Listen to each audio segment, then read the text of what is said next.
9h30. Et c'est Crime Story. Crime Story, les rendez-vous d'Alfred Hitchcock, racontés par Serge Souvion. Aujourd'hui, le tueur au bas nylon de Richard Denning.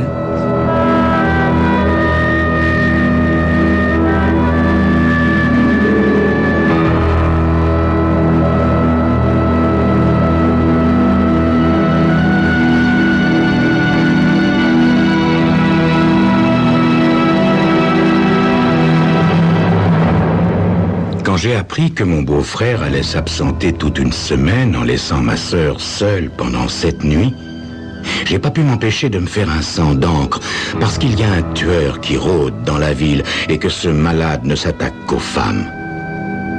J'étais invité chez ma sœur Martha le dimanche soir et c'est là que Lyle, mon beau-frère, annonce son départ pour le lendemain. « Je serai de retour lundi prochain », dit Lyle. 7 jours, mais c'est de la folie. Je dis ça si fort que Jimmy, mon neveu, fait tomber une cuillerée de soupe sur le tapis. Jimmy veillera sur moi, dit ma sœur en regardant son fils de 2 ans et demi. Pourquoi tonton Todd y parle si fort? Demande le gamin. Parce qu'il a trop d'imagination. Allez, finis ta purée, mon chéri, dit Martha. Trop d'imagination, tu parles. Le tueur au bas nylon a déjà étranglé 6 femmes et suscité la vocation chez 2 dingues de Kansas City et de Chicago qui, à leur tour, ont tué chacun une femme. Les 6 malheureuses victimes du tueur au bas nylon avaient comme point commun d'être de jeunes et jolies femmes mariées. 2 d'entre elles avaient été assassinées alors que leur mari n'était pas en ville. Dans les autres cas, les maris s'étaient absentés pour la soirée. Le tueur agissait toujours de la même façon. Il attendait que sa future victime soit endormie pour se glisser dans l'appartement. Et là, il fouillait dans les placards jusqu'à ce qu'il découvre une paire de bas nylon. Ensuite, il étranglait la femme avec l'un des bas et emportait l'autre. Mais c'est sérieux! Un des crimes a été commis à moins de 2 kilomètres d'ici. Oui, mais s'il rapplique ici, ton étrangleur risque de tomber sur un os, dit Martha. N'oublie pas que j'ai fait du judo quand j'étais infirmière dans l'armée. Oh, Martha, t'as pris 2 leçons. Martha redresse le menton. Tu plaisantes? Je me suis entraîné 1 heure par semaine pendant 3 mois. Je pourrais t'envoyer valser de l'autre côté de la pièce, mon cher petit frère.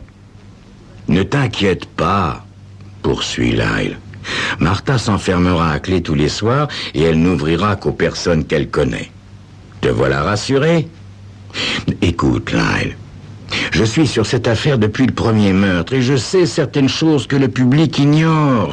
La police, après avoir examiné les serrures des victimes, s'est aperçue que le tueur était un expert dans l'art d'utiliser le passe-partout. Martha lève les yeux vers son mari. Lyle fronce les sourcils. Évidemment, il faudrait mettre des verrous aux portes, dit Lyle. Mais je pars demain. Todd, je peux te demander de les acheter et de venir les installer? Je veux bien, Lyle. Seulement n'oublie pas qu'il est déjà entré par la fenêtre en découpant proprement une vitre avec un diamant. C'est dans 2 des rapports. La police a peur que les gens s'affolent. Ce type est très dangereux et très efficace. Lyle, t'es vraiment obligé de partir? Ben oui, c'est la firme qui m'envoie à cette foire annuelle des fabricants de composants électroniques. Je peux pas annuler. Lyle est représentant en pièces détachées pour une firme électronique. Il a trouvé ce job dans le cadre du recyclage destiné aux soldats démobilisés. Il arrive à joindre les 2 bouts en effectuant le soir quelques réparations de téléviseurs. Écoute, Lyle, je peux venir habiter ici avec Martha? Ben oui, j'y vois pas d'inconvénient, si tu te moques de dormir sur le canapé. Je lui réponds qu'un grand reporter dort n'importe où. C'est une bonne idée, dit Martha. Finalement, je crois que je me sentirai plus en sécurité, même s'il me semble peu probable que le tueur au bas nylon s'attaque à moi. Jusqu'à présent, il ne s'en est pris qu'aux jolies femmes.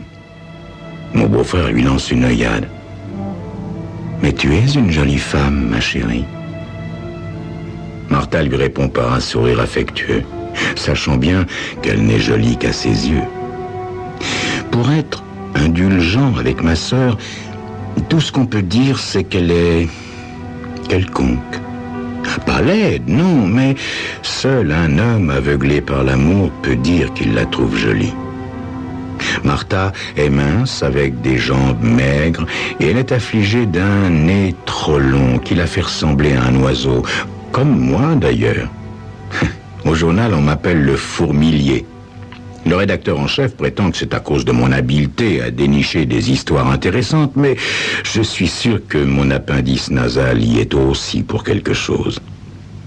Cela dit, pour en revenir à ma sœur, Martha est une femme exquise, douce et compréhensive. Et il ne fait aucun doute que Lyle l'aime profondément. Je me souviens du jour où elle est arrivée de Saint-Louis avec Lyle. On était tous stupéfaits de la voir avec un si beau garçon, grand, athlétique, au visage de pâtre grec. Un charme fou. Son seul défaut, sa susceptibilité. Martha l'avait rencontrée à l'hôpital Fort Lord, où elle était infirmière en service psychiatrique. Un jour, on lui amène le soldat Lyle Barton, rapatrié du Vietnam. Il était légèrement blessé, mais surtout, il était en pleine dépression nerveuse. On appelle ça la dépression de guerre, et ceux qui en souffrent recherchent désespérément amour et compréhension. Au début, Martha pensait que Lyle se croyait amoureux d'elle. Mais quand Lyle a été en état de sortir, ma sœur et lui se sont aperçus qu'ils étaient fous amoureux l'un de l'autre. Martha lui a alors imposé une période de 30 jours de réflexion. Lyle est venu la chercher au bout du 29e jour. Une semaine plus tard, ils étaient mariés. Comme Lyle n'avait aucun métier, il a suivi des cours de réparateur de télévision et puis, par correspondance, des cours d'électronique. Il venait de finir ses cours quand Martha a demandé son congé de maternité. Et puis, ils sont venus s'installer à Saint-Louis. Ils ont habité 1 mois chez moi et, avec les économies de Martha, ils se sont achetés un petit 2 pièces à Belle-Rive, Boulevard, le quartier sud de Saint-Louis. Là, elle a gardé un léger trouble émotionnel. Il est très susceptible et dépressif. Il ne suit plus de traitement, mais un contrôle annuel à l'hôpital militaire de Jefferson, afin de continuer à toucher sa pension. En dehors de ça, ma sœur et lui, pas de problème. Ils ont l'air amoureux comme au premier jour. J'en ai eu la confirmation le premier soir suivant le départ de Lyle. Jimmy est déjà au lit et nous sommes au salon devant un bourbon. L'alcool aidant, Martha me révèle certains détails de ses relations avec Lyle. Où en est ton mari psychologiquement? Il va mieux? Moins dépressif? Tu sais, ça ne peut pas s'améliorer. Je me suis habitué. Je fronce les sourcils. Je sais bien qu'il en a vu des vertes et des pas mûres au Vietnam, enfin, je croyais qu'il s'en était remis. Certains s'en remettent, dit-elle. Mais dans le cas de Lyle, ça remonte à beaucoup plus loin. Ah oui? Tu sais, Todd, je connais bien son dossier médical puisque j'étais son infirmière. Pour ne rien te cacher, il a passé, avant la guerre, 1 an à l'hôpital psychiatrique du Wisconsin. Je dévisage ma sœur incrédule. Ah bon? Pour quelle raison? Schizophrénie douce. Schizophrénie? Mais comment se fait-il qu'on l'ait accepté dans l'armée? Il n'en avait pas parlé. On ne l'a su qu'à son retour aux États-Unis. Enfin, c'est incroyable. Et il n'est pas dangereux? Mais non. Enfin, je te dis que le cas de Lyle est tout à fait bénin. Il n'est pas plus fou que n'importe qui. Plein de gens ont des tendances schizo, ça n'a rien d'extraordinaire. Calme-toi, petite sœur. Tu sais très bien que j'aime beaucoup Lyle, Mais je comprends pas que, connaissant sa maladie, tu aies accepté de l'épouser. Mais je l'aime, Todd. Alors tu aurais aussi bien épousé Jack l'Éventreur si tu étais tombée amoureuse de lui? Très drôle. Mais laisse-moi te dire une chose, Todd. Lyle est le premier garçon qui m'ait jamais regardé. Pour moi, il est le prince charmant. En plus, il m'aimait. J'étais folle de lui. Je me serais mariée avec lui de toute façon. Et je continuerai à l'aimer, même s'il se transformait en maniaque dangereux. Je ferais n'importe quoi pour lui. Devant l'excitation de ma petite sœur, j'essaie de détendre l'atmosphère. Bon, d'accord. Si nous changions de sujet, est-ce que tu veux un autre bourbon? Non, merci. Je préfère aller me coucher. Bonsoir. Je vais à la cuisine poser les verres vides dans l'évier. Et quand j'ouvre le frigo pour prendre de la glace, mon œil est accroché par quelque chose d'inhabituel. Par la fenêtre de la cuisine qui plonge sur la chambre à coucher des voisins, un spectacle auquel aucun homme normalement constitué ne peut résister. Une jeune femme blonde et particulièrement bien faite est en train de se déshabiller. Lentement, très lentement, elle range soigneusement chaque pièce de vêtement qu'elle enlève. Sa robe sur un cintre et dans l'armoire, sa combinaison pliée et ses bas posés dessus. Elle est complètement nue quand Martha entre dans la cuisine pour chercher un verre d'eau. « Ah, toi aussi ?» dit-elle amusée. Les rideaux ne sont tirés que lorsque son mari est là, c'est-à-dire le week-end. Là, elle le regarde aussi. La lumière de la chambre s'éteint brutalement. « Le spectacle est terminé », dit Martha, qui monte se coucher. Le lendemain, je suis libéré du journal à 4 heures. On me prévient seulement que je risque d'être appelé d'urgence cette nuit. J'en profite pour passer au bazar acheter 2 verrous. Chose promise, chose due, dis-je à Martha en lui montrant le sac du quincaillier. Tu peux me dire où Lyle range ses outils? Dans son atelier, au sous-sol.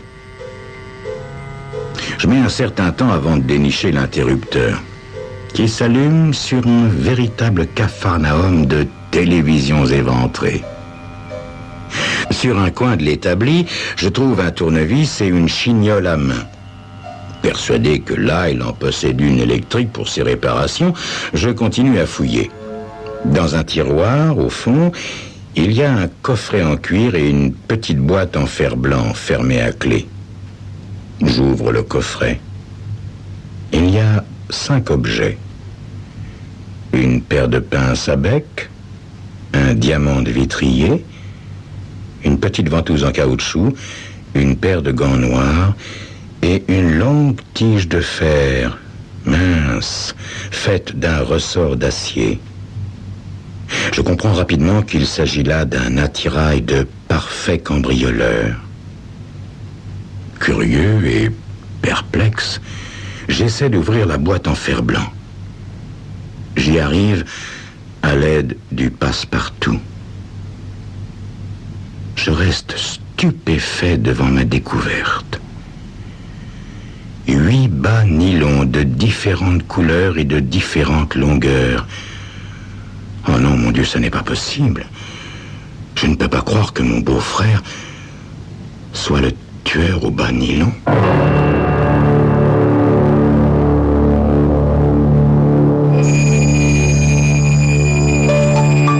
La découverte de Todd est-elle plus importante que de trouver la chignole électrique? Vous le saurez dans quelques instants. Grâce à vous, Serge Sauvion. À tout de suite. Et puis alors, assez réfléchi, assez payé de loyer, votre prochain appartement, vous l'achetez. Oui, Mais à quel prix? Pour vendre ou pour acheter sans vous égarer, lisez Construction neuve et ancienne. Du 16e à Pantin, de Pontoise à Évry, de l'Aquitaine à la Normandie, Construction neuve et ancienne vous donne chaque mois tous les prix au mètre carré. Chaque mois, vous êtes mieux informé, mieux conseillé, mieux guidé. Construction neuve et ancienne, le magazine complet de l'immobilier pour s'y retrouver dès aujourd'hui chez votre marchand de journaux. 15 francs. Entre professionnels, on se comprend.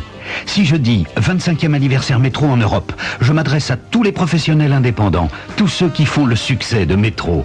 Depuis 25 ans, en mettant son savoir-faire à votre service tous les jours, toute l'année, Métro a révolutionné le commerce de gros en Europe. Et quand Métro fête son 25e anniversaire européen, c'est pour partager cette réussite avec vous, les professionnels, entre gens de Métro.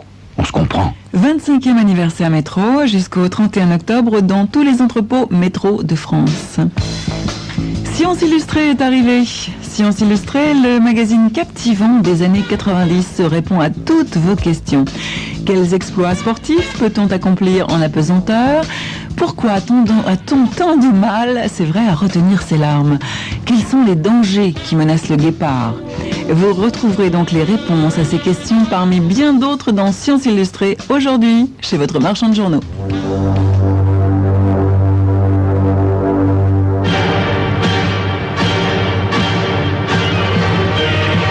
Vous aimez cette musique? C'est Cacharel pour l'homme, la musique d'un parfum. Aujourd'hui, votre parfumeur vous offre 1 heure de musique aux accords de Cacharel pour l'homme. Une cassette en cadeau pour l'achat d'un parfum. Cacharel pour l'homme, un parfum d'évasion. Pendant l'anniversaire Mammouth, vous pouvez gagner de formidables cadeaux. Ça, c'est un anniversaire. Les Mammouths de France vous offrent 620 séjours en Tunisie pour 2 personnes pendant 8 jours dans un Eldorado. 77 safaris photos au Kenya pour 2 personnes pendant 10 jours avec Jet Tour. Et vous pouvez jouer dans votre Mammouth jusqu'au 7 octobre. Mammouth, centre de vie. Pour le prix, pour le plaisir. Ça, c'est un anniversaire. Le tournoi des 5 nations en un seul match, c'est l'événement que vous propose Groupama et Europe 1 ce soir, 20h, au Parc des Princes. L'équipe de France de rugby rencontre les Lions britanniques, Galles, Écosse, Angleterre et Irlande. Billets en vente aux points habituels. Ce soir, 20h, au Parc des Princes, le match du bicentenaire.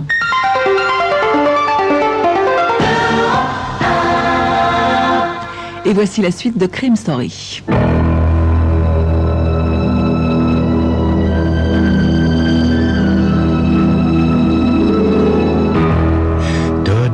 Cherchant la chignole électrique de son beau-frère, trouve l'attirail du parfait cambrioleur. Mais pourquoi tous ces bas nylons dépareillés?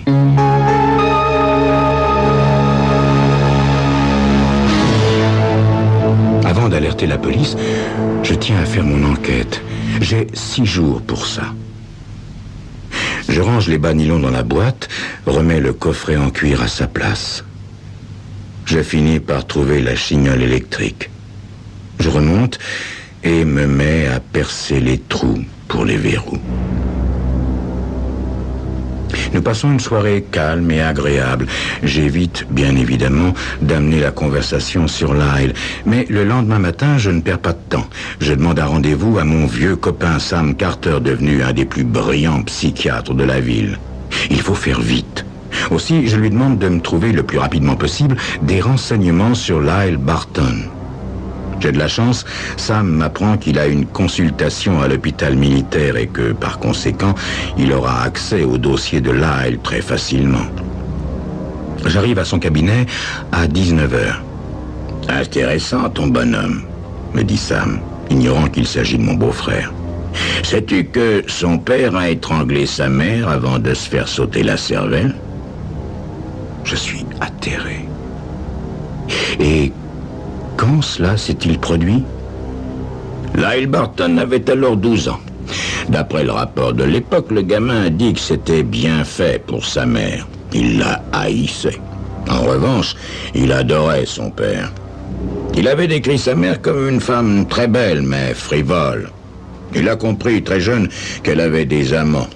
Elle lui faisait jurer de ne rien dire, mais un jour où son père avait appelé pour prévenir qu'il rentrerait plus tôt, le gamin avait oublié de le dire à sa mère, et quand son père est rentré, il a trouvé sa femme au lit avec un amant. Mais qu'a fait le père alors? Il a viré le type. Il est parti se saouler, et quand il est revenu au bout de 5 jours, toujours saoul, il a tué sa femme d'abord et lui après. Il y aurait donc un lien entre les jolies femmes et le fait qu'elles soient mariées et infidèles. Mais il n'y en a aucun entre ces victimes. Comment aurait-il pu savoir qu'elles trompaient leur mari? Nous réfléchissons, Sam et moi, un long moment en silence. Tout à coup, je sursaute sur ma chaise. Les réparations! Les réparations! Sam me regarde ébahi. Mais oui, pour arrondir ses fins de mois, là, il répare des postes de télévision. Peut-être que ces victimes étaient toutes des clientes. Il est possible aussi que toutes ces femmes lui aient fait des avances. Là, il est assez bel homme. Mais pourquoi est-ce qu'il ne les tue pas à ce moment-là? C'est une question d'opportunité, sans doute. Le mari ou les enfants à côté, ou encore parce que l'heure ne s'y prête pas. Ouais, ça se tient, dit Sam. Bon, je file raconter tout ça au sergent Burmeister. Il faut que je fasse protéger ma sœur de son assassin de mari. Ah bon, c'est ton... Oui, c'est mon beau-frère. Je trouve le sergent Burmeister à son bureau. Salut, le fourmilier. Qu'est-ce que t'as reniflé encore? Est-ce que tu as envie de régler l'affaire du tueur au bas nylon? Et comment, oui? Alors, à une condition. Ok, ton canard aura l'exclusivité. Non, c'est pas ça. Non. Je veux que tu me promettes de ne révéler à personne d'où tu tiens le tuyau. Burmeister fronce les sourcils, réfléchit un instant. Entendu. Alors, je lui raconte toute l'histoire. Sur la base de mes révélations, Burmeister interrogea à nouveau les maris des victimes. Ils étaient tous absents quand les réparations avaient été effectuées. Le vendredi, il arrive avec un mandat de perquisition chez Martha. Pour ne pas me trahir, il dit à ma sœur que Lyle a répondu à un appel téléphonique d'une des victimes du tueur au bas nylon. Il demande à voir son registre, ce qui lui permet, ainsi qu'à ses hommes, de descendre au sous-sol et de découvrir l'arsenal de Lyle, ainsi que le coffret en cuir et la boîte en fer blanc contenant les bas nylons. Le lundi matin, Lyle est arrêté à sa descente d'avion. Martha est effondrée. Je reste chez elle tout en gardant le contact avec Burmeister. Tous les points ne sont pas éclaircis. Une seconde perquisition permet de découvrir dans le placard de Lyle un pantalon et un sweater, une corde et d'autres accessoires qu'il utilisait. Le sergent découvre aussi qu'à chaque fois que le tueur au bas nylon opérait, Martha était de service à l'hôpital. Mais ma sœur continue à nier. Elle refuse d'envisager la culpabilité de son mari. Par ailleurs, elle vient d'engager le meilleur avocat de la ville, George Brink. Les charges retenues contre votre mari sont complètement accidentelles, Madame Barton. L'accusation doit établir sa culpabilité et non arguer de présomption. Nous prouverons son innocence. L'avocat, sûr de lui, renforce la conviction de Martha. En sortant de chez l'avocat, elle est remontée à bloc. Lyle devait passer en jugement 6 semaines après son arrestation. 8 jours avant, alors que je me trouve en salle de rédaction, un appel téléphonique nous apprend qu'un meurtre vient d'être commis à Dover Place, dans le quartier sud. Je me porte volontaire pour le reportage et file aussitôt. C'est en arrivant sur place que je m'aperçois que Dover Place jouxte Belle Rive Boulevard et que la maison du crime donne à l'arrière de chez Martha et Lyle. Plus précisément, que le crime a eu lieu chez la jolie blonde exhibitionniste qui m'avait ravi les yeux quelques semaines auparavant. Dans le salon, 2 flics en uniforme, un responsable du laboratoire de la police, un homme à l'air hébété, affalé sur un fauteuil, et Burmeister. « C'est le mari », me dit le sergent. « Viens là-haut. » Dans la chambre à coucher, où je l'avais vue se déshabiller, de la cuisine de Martha, la belle blonde gisait sur le lit. Elle portait une chemise de nuit transparente. Son mari l'a trouvée comme ça ce matin en rentrant, dit Burmeister. Même scénario, pas de traces de violence, aucune empreinte. On n'a pas touché aux 2 verrous de l'entrée. La porte en verre du salon a été nettement découpée. Encore une fois, il manque un bas. Qu'est-ce que ça signifie pour Lyle? Bah, sale blanchi, dit le sergent. Puisqu'on sait qu'il est au frais et bien surveillé, ça peut pas être lui. Lyle a été relâché. Martha et lui se sont retrouvés. Ils continuent à filer le parfait amour. Le tueur au bas nylon ne sévit plus. Cela dit, j'ai beaucoup réfléchi à cette affaire. Et une phrase de Martha m'est revenue en mémoire. Je continuerai à aimer Lyle, même s'il devenait un dangereux maniaque. Je ferai n'importe quoi pour lui. Et puis je me suis rappelé que ma sœur avait fait du judo. Sûrement pas assez pour décrocher une ceinture noire, mais sans doute assez pour régler son compte à une autre femme, même plus forte qu'elle. Et puis, n'importe qui peut acheter un diamant de vitrier chez n'importe quel quincaillier. La dernière fois que je suis allé dîner chez ma sœur, le petit Jimmy avait beaucoup grandi. Après le repas, il m'a entraîné au sous-sol pour me montrer quelque chose. Une cloison avait été abattue et du même coup, l'atelier de réparation de Lyle supprimé. Je n'ai jamais osé leur demander pourquoi.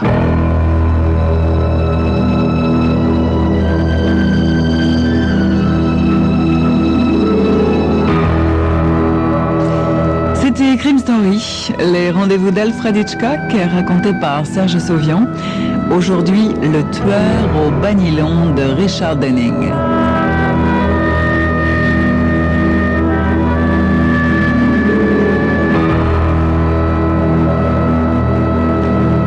Dans 2 minutes, 14h. On peut dire que monsieur a de la chance. Je lui ai trouvé un roquefort Louis Rigal. Fort et moelleux, comme l'aime monsieur. À 11 francs 90 la portion, 150 grammes. Où ça? Mais à la fête des vins et des fromages d'Euromarché, monsieur. Mais malheureusement, ça finit le 7 octobre. Euromarché. Oh, que monsieur sera sûr, j'ai fait des provisions. D'abord pour rendre service. Dis-moi, toi qui ne laisses rien au hasard, tu connais Varius? Bien sûr, c'est la nouvelle épargne du Crédit Agricole. Alors, c'est vraiment rentable. Oh, écoute, le taux est garanti. Minimum 7,25% de rentabilité. Et le plus chouette... Bouge pas, voilà Fred. Salut, salut. Oui, salut. Et le plus chouette, tu peux même retirer de l'argent. Ah, on ne sait jamais. Et il y a un versement minimum? Oui, seulement 2000 francs. Dis, on en parle à Fred. Non, Fred, c'est pas pour lui. Varius, la nouvelle épargne du Crédit Agricole. Ce n'est pas pour Fred, mais c'est sûrement pour vous. Demandez une documentation gratuite en appelant le numéro vert 05 30 10 10 05 30 10 10. Vous aimez faire des affaires? Alors écoutez bien ce message des 3 Suisses. L'opération Petit Chou, ça ne dure que 3 jours.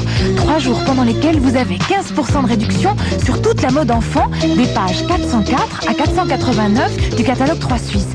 Alors, sautez sur votre téléphone ou votre Minitel, tapez le mot de passe Petit Chou et à vous, toute la mode enfant de l'hiver, 15% moins cher. Aux 3 Suisses, une maman n'est jamais trop chouchoutée. Dépêchez-vous, vendredi soir, il sera trop tard. Monoprix. Chez Monoprix Uniprix jusqu'au samedi 7 octobre, les prix sont fous.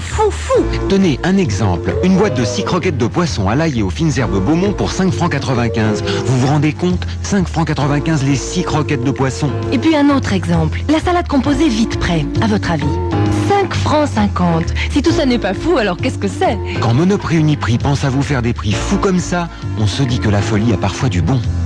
Monoprix, on pense à vous tous les jours. Dorothée à Bercy. À partir du 6 janvier, ça va trembler à Bercy. Avec Europe 1 et TF1, un super spectacle à faire trembler Bercy. Location Bercy, Fnac ou sur Minitel, 3615 code Dorothée. Je vous souhaite une excellente après-midi. Vous écoutez Europe 1. Il est 14h pour le flash Jean-Bernard Cadier. Le RPR va déposer une motion de censure. Le groupe RPR à l'Assemblée vient de l'annoncer après la décision du gouvernement d'utiliser l'article 49.3 pour la loi de programmation militaire. Alors sur le fond, il y a donc un vrai débat sur les questions de défense. Et sur la forme, Marc Tronchot, cette motion de censure, c'est une surprise. C'est une surprise car l'intergroupe réunissant UDF, Union du Centre et RPR avait hier annoncé son intention de ne pas recourir à cette procédure.